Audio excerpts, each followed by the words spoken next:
Dans une précédente vidéo, on a parlé, n'est-ce pas, du diagnostic à peu près qu'on fait sur les activités agricoles. Bon, pour avancer,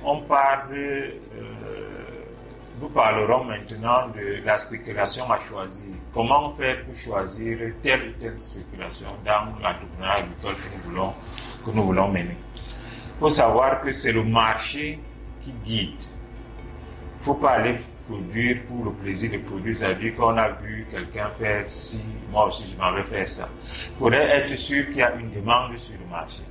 Et maintenant, la demande est conditionnée, n'est-ce pas, par le besoin que le marché exprime, et vous choisissez donc de vous mettre dans cette spéculation. Maintenant, pour mettre dans cette spéculation, il y a plusieurs approches. Vous pouvez faire soit une seule spéculation, soit alors on peut parler de portefeuille de spéculation. Et dans le portefeuille de spéculation, vous pouvez avoir des spéculations à court terme, ça veut dire des spéculations de 3 mois, des spéculations d'1 an, des spéculations à long terme dans des cultures rentables. Vous pouvez mettre tout ça dans un même paquet, ou alors vous décidez de faire seulement des cultures de 3 mois. Donc c'est à vous de savoir où c'est la tomate que vous allez faire, ou c'est du bananier plantain, ou c'est alors du cacao, du café, ou l'EVA, ou la mangue, etc. Donc après cette indication sur le marché, il y a une préoccupation, importante sur laquelle il faut s'appesantir. Après une légère étude de marché, comme on a dit, il y a une étude de faisabilité qu'il faut absolument faire. L'étude de faisabilité, c'est quoi?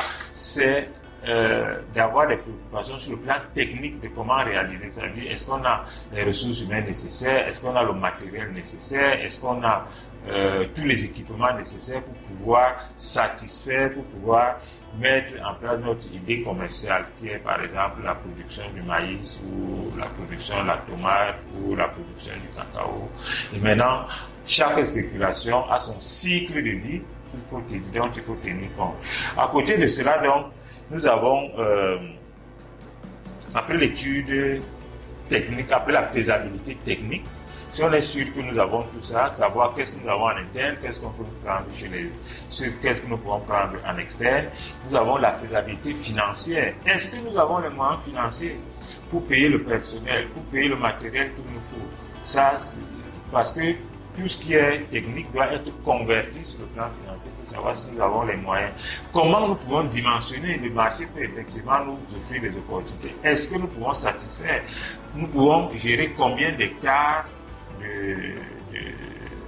de plantation, de production et tout. Et en ce moment-là, savoir vers où nous allons. Et c'est pour ça qu'à le deuxième point, après le choix de la spéculation et les différentes études, il y a un volet technique très important où il faut se rapprocher des techniciens, où il faut appliquer les 5 S. C'est quoi les 5 S?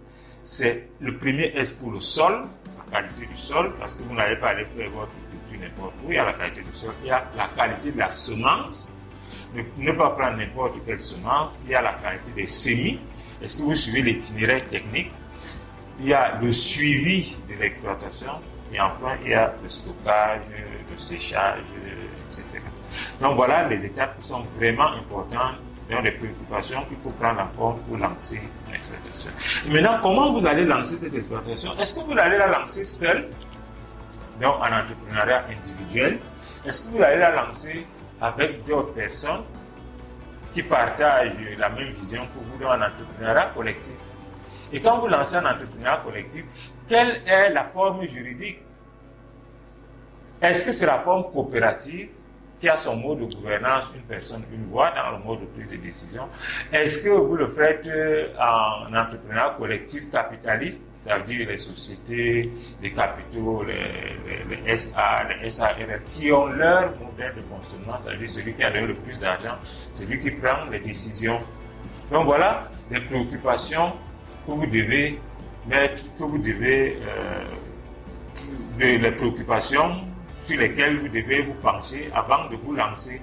Parce qu'effectivement, lorsque nous lançons dans l'agriculture, parfois on met de l'argent, on ne sait même pas qu'est-ce que nous avons comme objectif.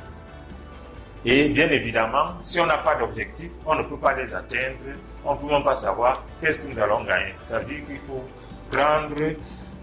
qu'il faut apprendre à calculer les coûts. Et le calcul des coûts se fait sur les espaces exploités. Ça veut dire quoi? Qu'est-ce qu'un hectare de cacao devrait me donner? Qu'est-ce qu'un hectare de maïs devrait me donner? Je devais dépenser combien sur cet hectare et je devais m'attendre à combien? Faire donc le rapprochement entre le référentiel qu'on a mis au départ, c'est-à-dire l'hectare ou les 10 hectares de maïs que j'ai mis. Maintenant, les 10 hectares doivent me produire combien?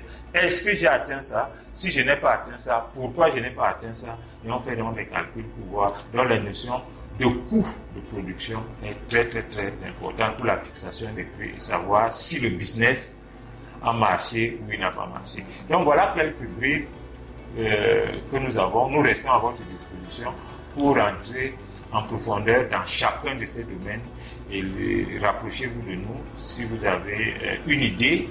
Comme ça, nous allons la parcourir ensemble et vous accompagner dans la réalisation de cette idée. Merci.